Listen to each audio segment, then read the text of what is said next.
All right, we're back, and we got one of my favorite people in this world, Nick Emeigh.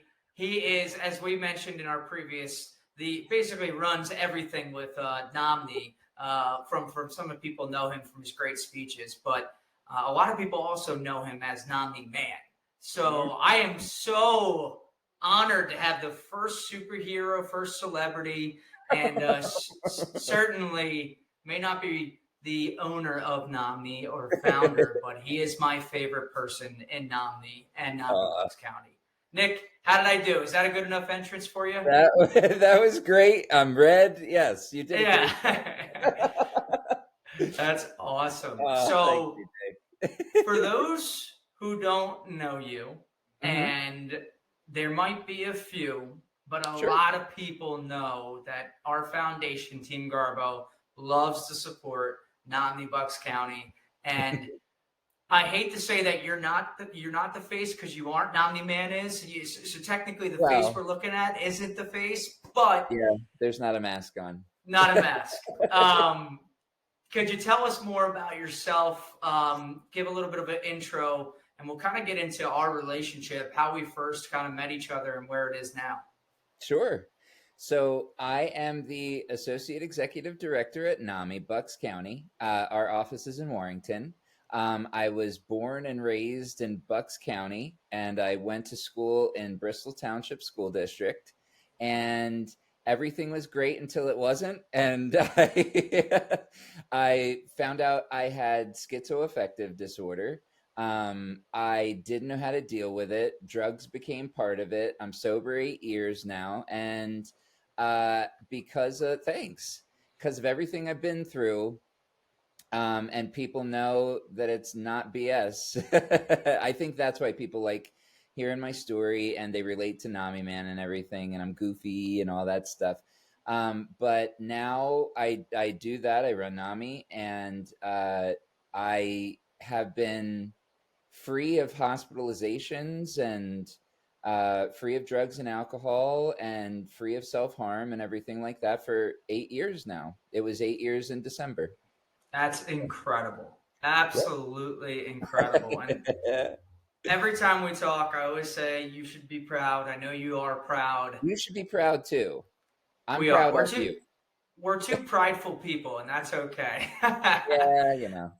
So I think what a lot of people aren't gonna get until they really take a look at NAMI Bucks County is where it was when you first started working with them, which is ironically kind of the first time that I got involved trying to support NAMI Bucks County, and where it is now, which I can confidently say probably one of the best chapters in this massive organization of NAMI Bucks County.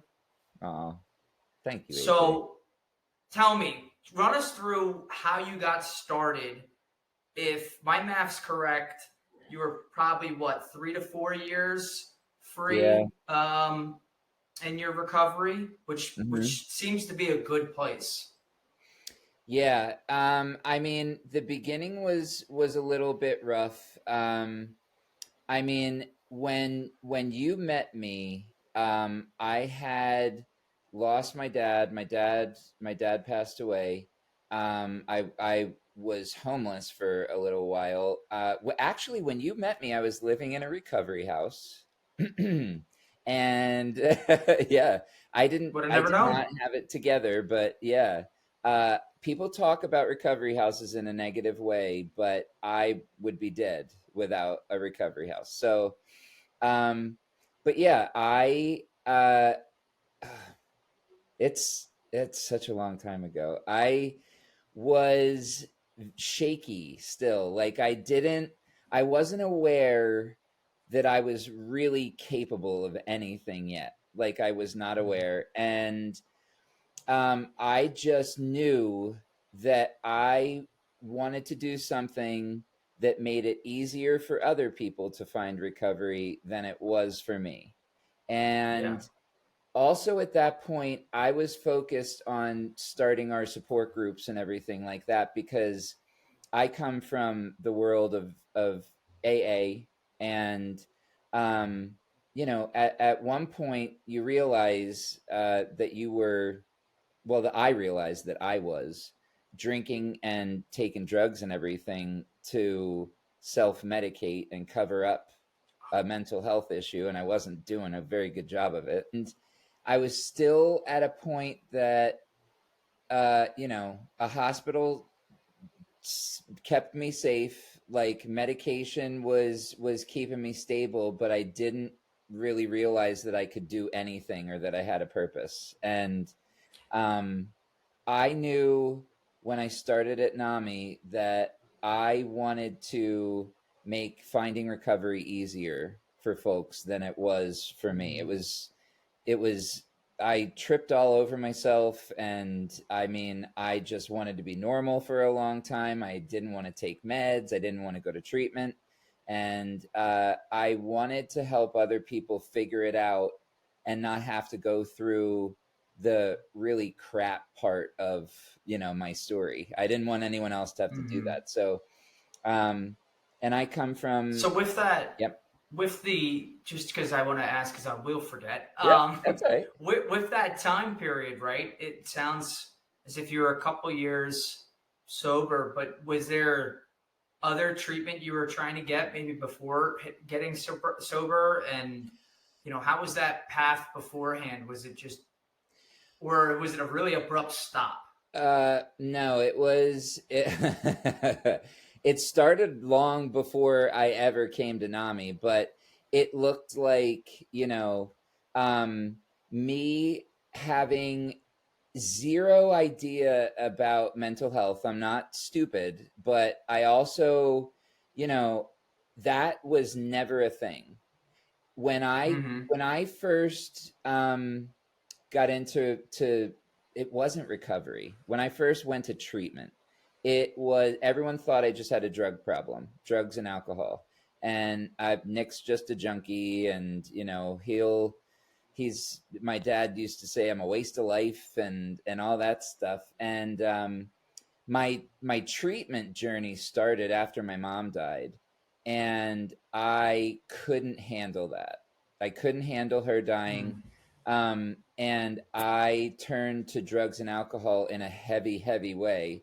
And I actually um, tried to take my own life. And I worked for a pharmacy chain at the time. And I went into the pharmacy and I took medication, enough that I thought would kill me. And I said goodbye to everybody. I went home and I took the pills, and I ended up waking up 3 days later, and I got arrested, and I went to jail. The police made fun of me. They said, this is what you don't want your life to be like. They asked me if they thought my mom would be proud of me. That was really rough. Like, are you kidding? But it's some I will never forget that. But Yeah. they remanded me to a drug and alcohol treatment center. There was very little about mental health. I mean, there was a therapist there and everything, but it was all drug and alcohol.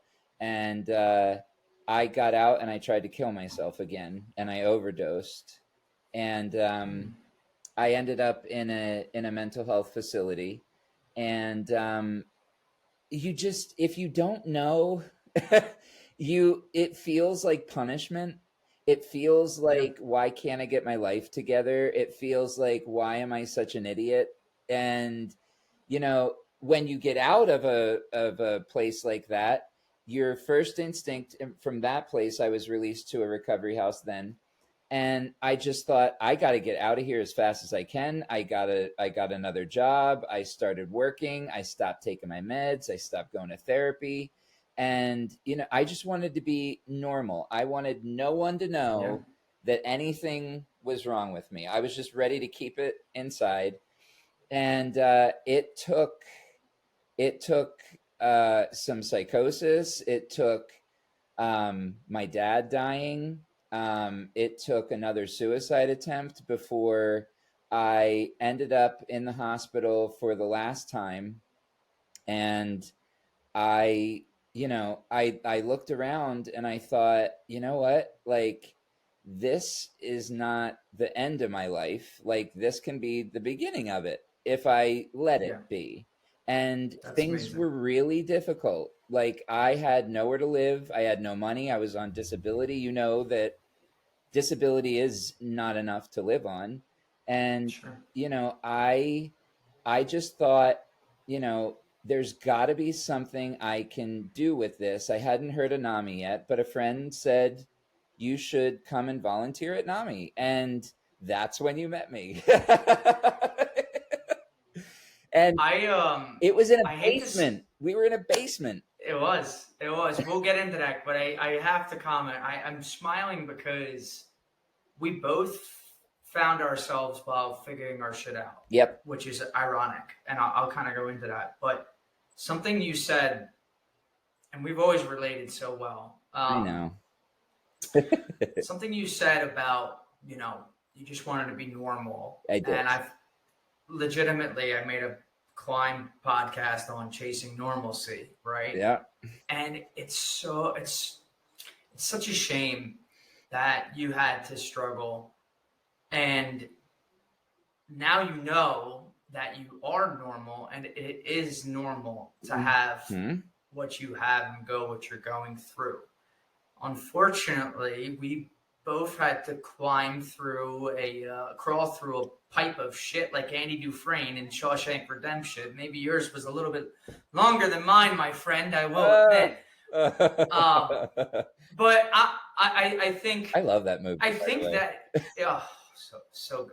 I think that, like, hearing you say that just rings so true to me that it's like I just want to be normal. Hmm. But how naive were we at the time, and we didn't know any better. Hmm. But that is normal, and that's okay. And it's amazing because to hear someone that maybe had 3 attempts to no longer be here, Hmm. and whether it's the universe, the creator, God, whoever, someone's telling you, no, I'm not, you're not done. Go get to I work. couldn't believe it. I could not believe I kept waking up from that stuff. Yeah, you're right. I mean, everyone has their own belief and their own types of faith, Hmm. but I will say that you and I believe in a sense that I was put on this earth to do stuff and help Yes, you people, were. and I believe you got the same phone call, Yeah, right? I And did. maybe we answered that phone call in both in psychotic states or psychosis, but um, Seriously. I can honestly say you've answered the bell, and how you did that by going to Nomni. Would love to honestly hear how'd you even hear of Nomni, and I will share how I heard. Yeah, I want to hear how you heard of it too. Well, I was in treatment at a local outpatient treatment facility, and I made a friend. Surprised, but I did. Yeah, And she said, Nick, you should tell your story for kids in schools. And it's this organization called NAMI. And I was like, what the hell is a NAMI? Like, that is the weirdest word. So she said, it's National Alliance on Mental Illness. And we have a program called Ending the Silence. And we go into all the schools and we tell our stories. And I swear to God, the first thing I thought was, I was bullied really badly as a kid, and getting up on a stage in front of an auditorium full of kids was like horrifying to me. That was like, adds on to any more trauma that you've already had, for real. huh? So I said no, and then I went. I was living in that recovery house that I told you Mhm. about, and I went home, and no word of a lie, there was a guy in my house who lived with schizophrenia, and he didn't have access to his medication, and he couldn't get it. And he struggled, and like, I didn't know what I know now.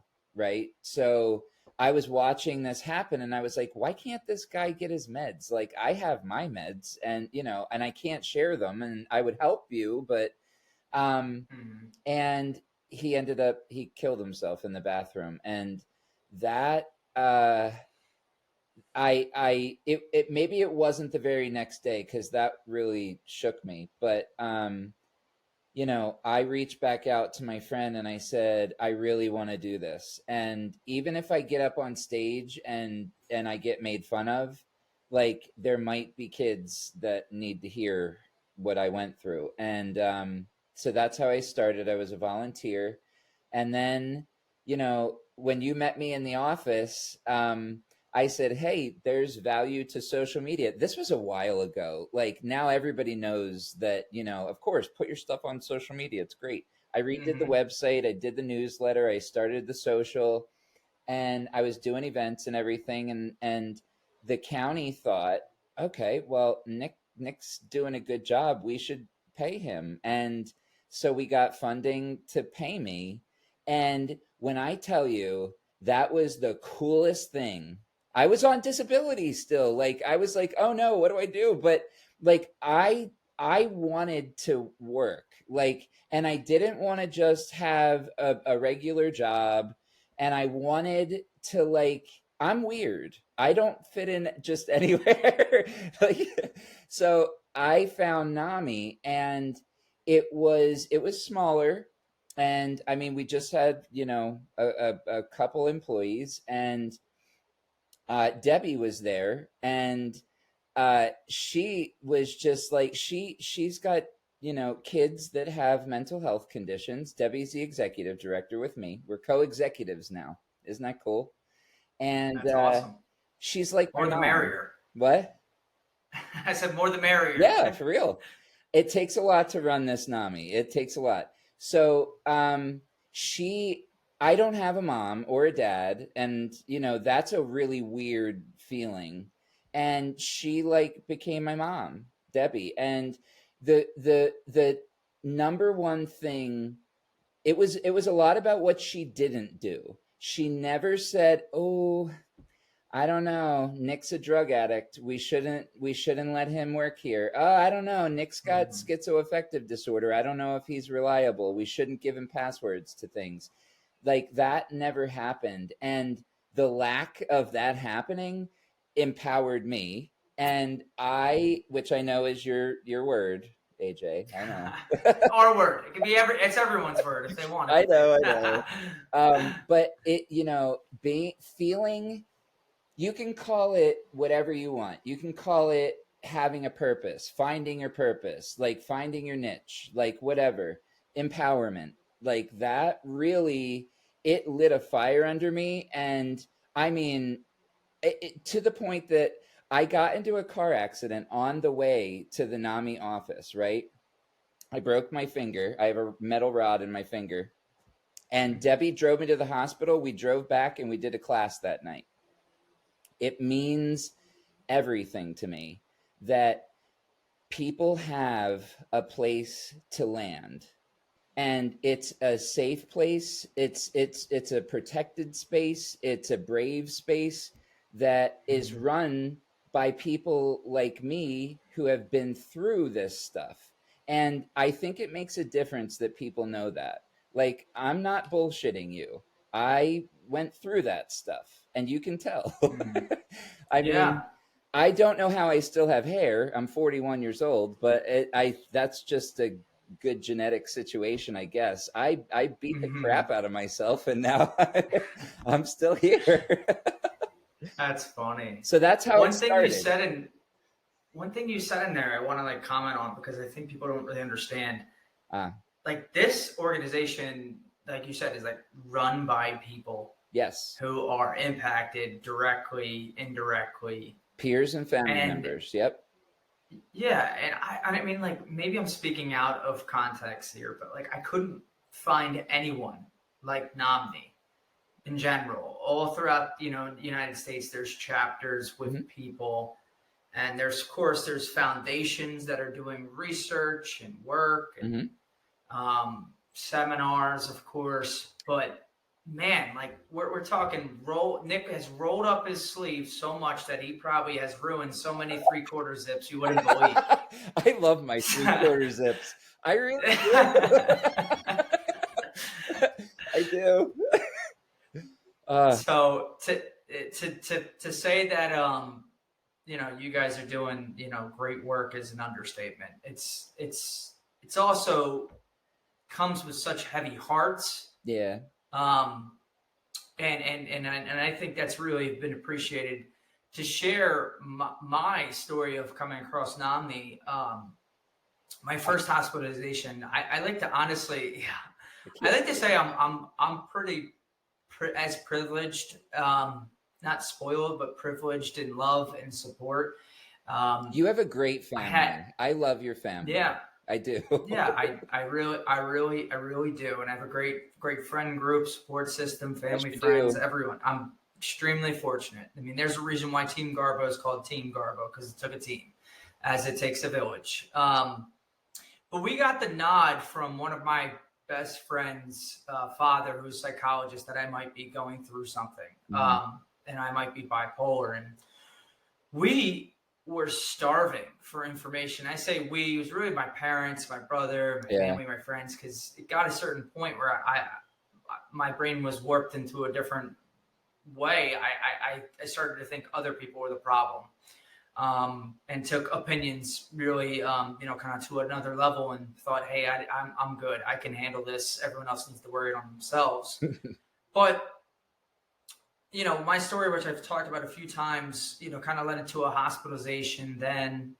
And after my first hospitalization, my mom's like starving for information. Like, what do I do? And she finds this class, I believe it was peer-to-peer. Family to family. Yep. Family to family? Okay. Peer-to-peer is for us, and then family to family was for your mom and dad. Yep. Yeah, she's not cool enough. Lisa.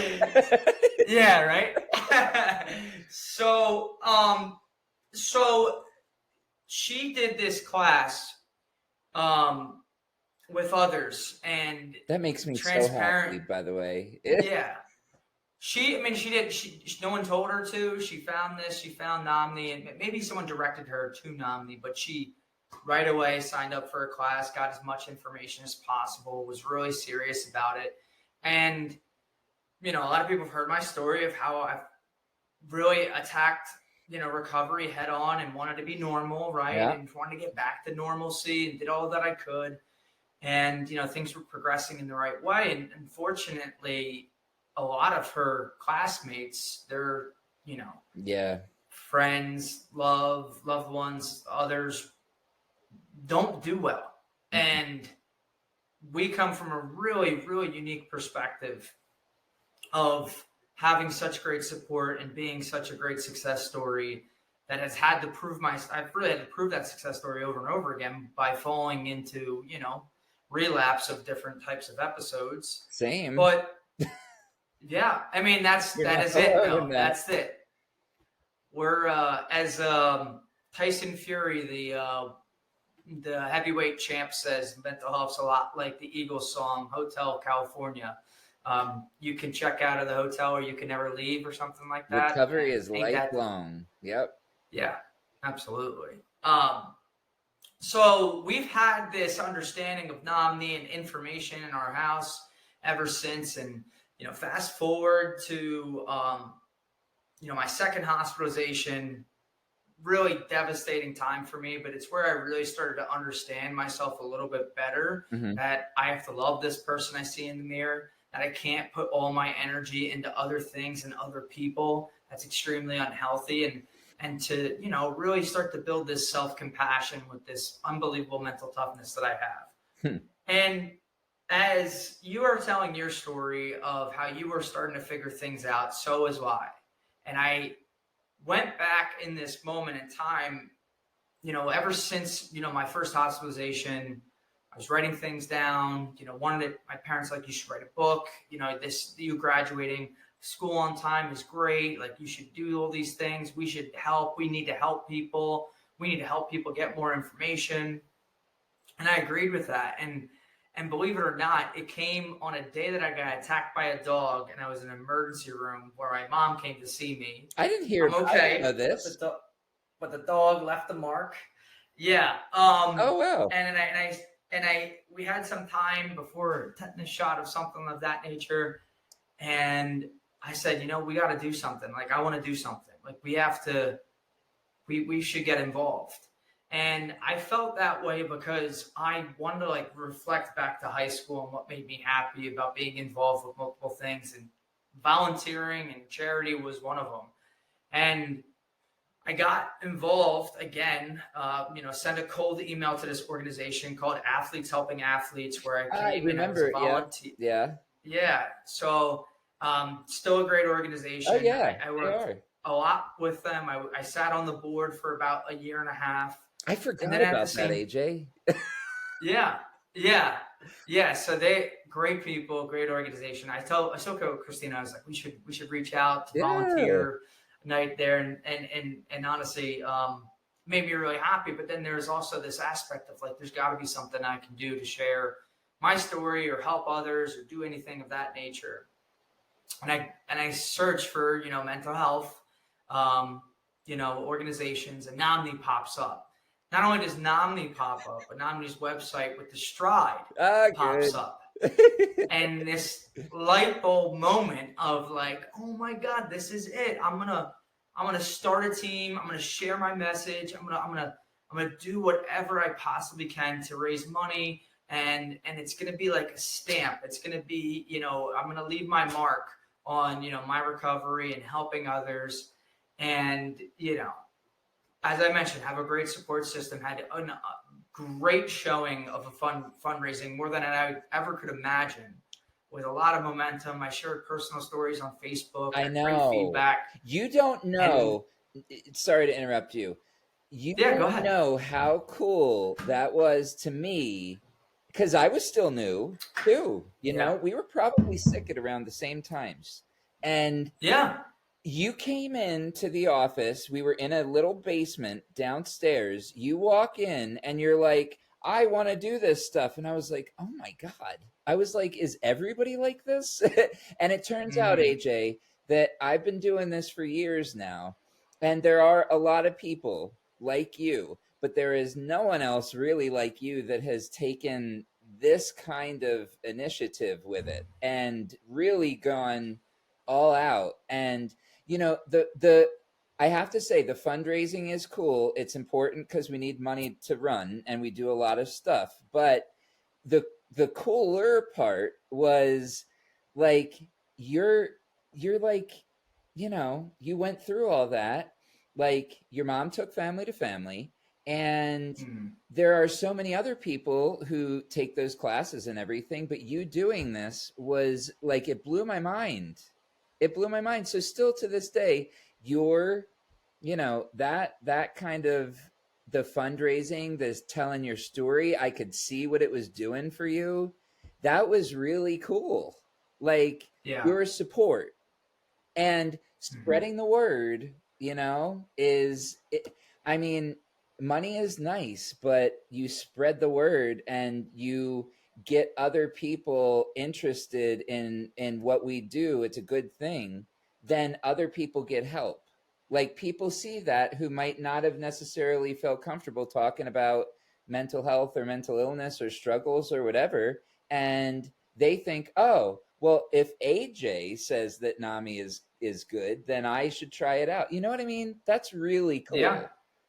Sorry to interrupt you, but go ahead. No, I'm just reminiscing on the time. Whether it was 2017, probably 2017. I think it was. May 2017, but it was a coming out party for me. Really, it was. Hey, let's throw this running, back to normalcy and embrace who I am. And it was scary because at first, like when I first got hospitalized back in 2013, just 4 years previously, it was hard to tell friends. It was awkward. It was, do they already know? What do they think about me? What do they say? Sometimes it was just a really, I guess, like weird situation, whether it was not contentious, but like people don't know how to talk about it. And to be, a trailblazer like yourself, Nick, is really, you are. So you're more than a trailblazer. You're, it was really awkward. And but it's something that I felt like I'll use it again, right? Empowered to do. Yep. And I just really kind of took that momentum and was like, they are doing such great things like this.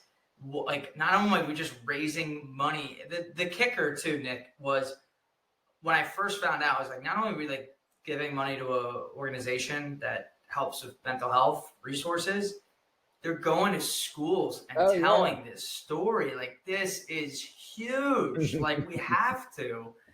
And, proud that that's actually where Team Garbo originated. We started as a fundraiser. Isn't that cool? Fundraising team. How cool is that?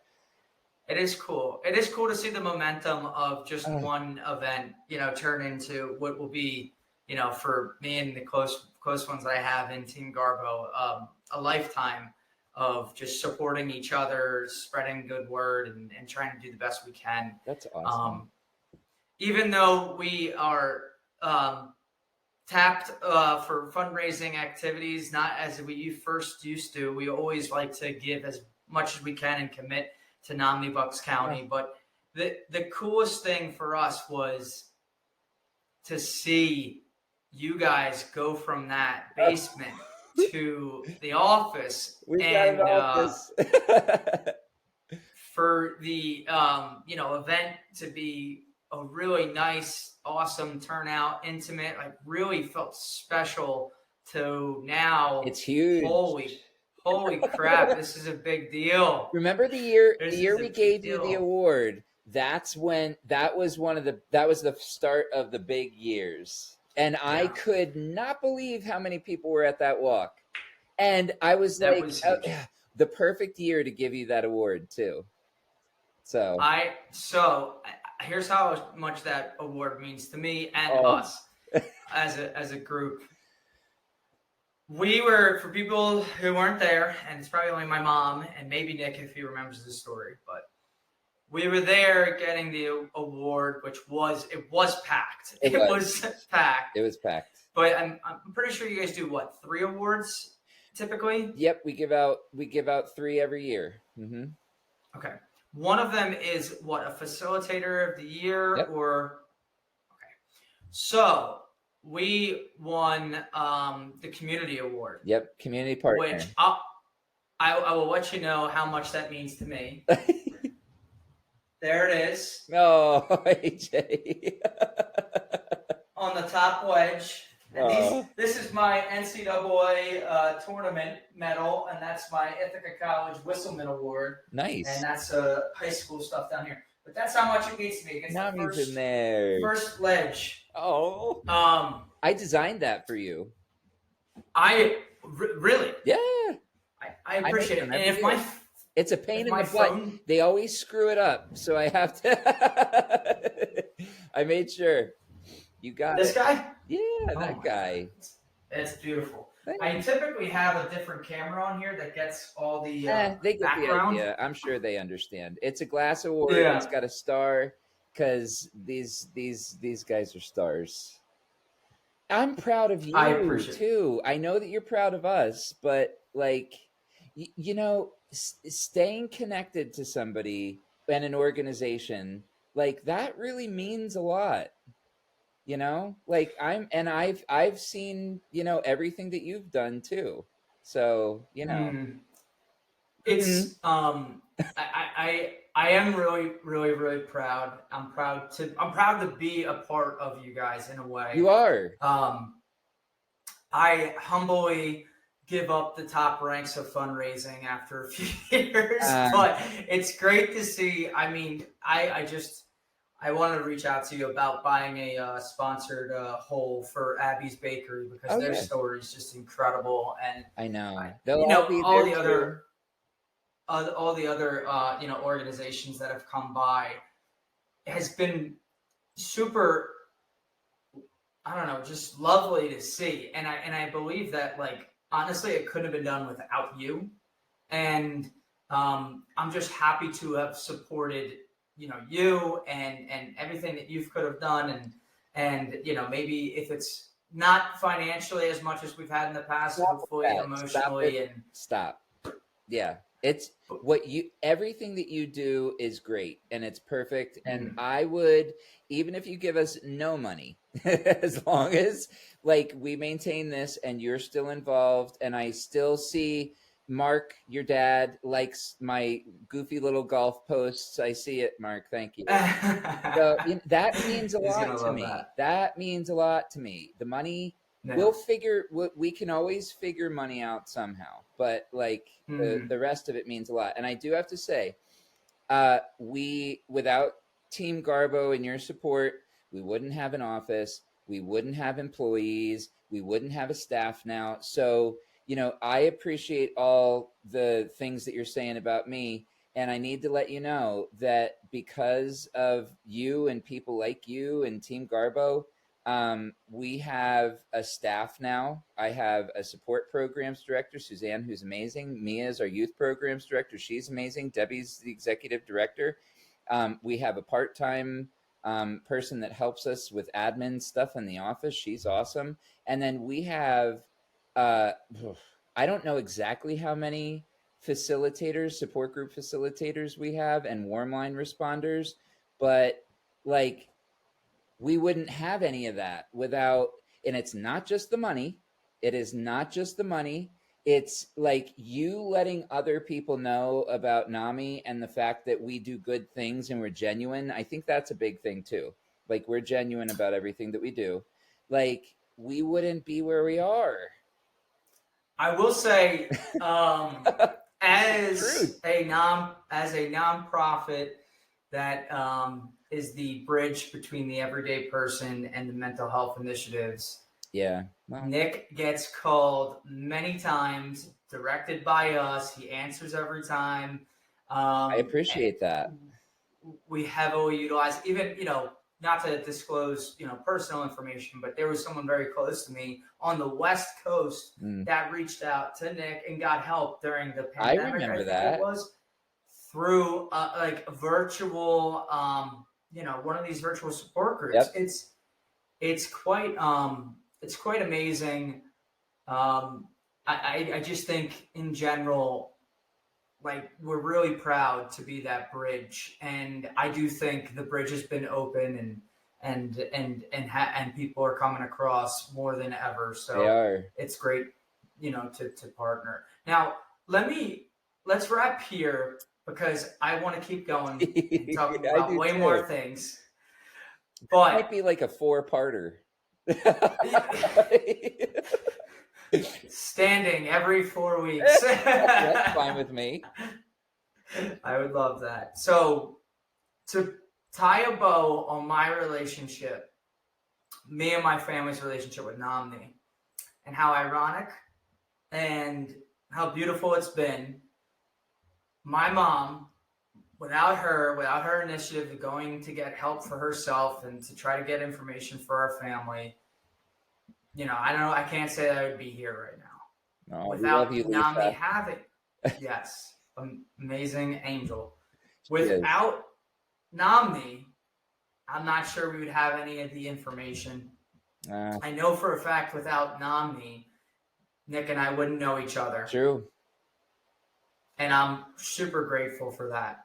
I am too. But Nick ultimately giving us, the Community Advocate Award a couple of years ago meant the world.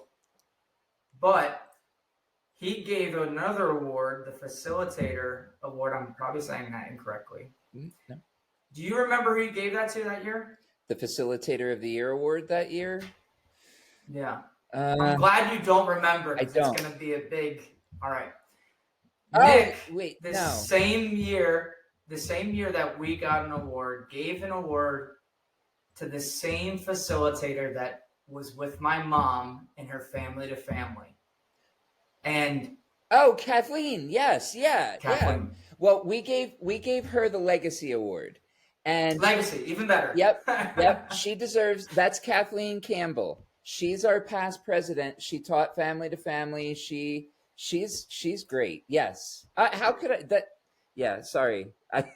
No, I'm glad. I was frankly I was tearing up because it was such an amazing moment. Oh. of whatever person, being, creator that we answer the phone calls to, put us all in one spot. And Yep. I'm eternally grateful for you, for our friendship, Oh, for the good that we've done and the good that we're going to continue to do.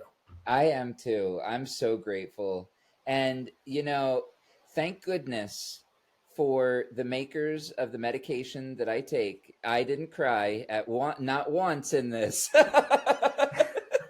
And I've needed to a couple times, I think. But, AJ, it's I don't think that anything that has happened by chance. I really don't. I think no. it was meant to happen. And I mean, I'm grateful for you. I'm grateful for your mom and dad, and I'm grateful for Mm, Christina and your brother and mm, everybody that's involved with Team Garbo, Debbie and all of her kids and everything. Like, this is the coolest thing. And to know that you came to our basement office and then made a team for our walk and called it Team Garbo, and that turned into a nonprofit. And like, best case scenario, holy yeah. cow, this is Yeah. so cool. I Think say it about it. often, but I think, and I think you are too now. But like, it's like we're playing with house money. Like, it's just amazing that I tried to do as much as I could to make someone not suffer as much as I had. I know I've done that You definitely 10 have. times fold, 20 times fold. So, and I know whatever your first goal was, you smashed it. So I'm sure you're on to your like 20th goal at this point. So Oh, thanks, AJ. great. I appreciate All right, it. my friend. Let's get it another time on the calendar. Sounds This was good. great. I really enjoy, and every time we talk, even if it's a long time in between, good friends doesn't matter how long I time know. goes. I love you, AJ. You're a good guy.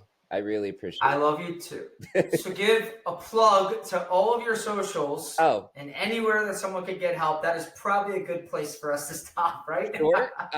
So our website first is namibuckspa.org, and all of our social medias are just Nami Bucks. You could just type that in and search for it. We pop up. I sound like an old man. God.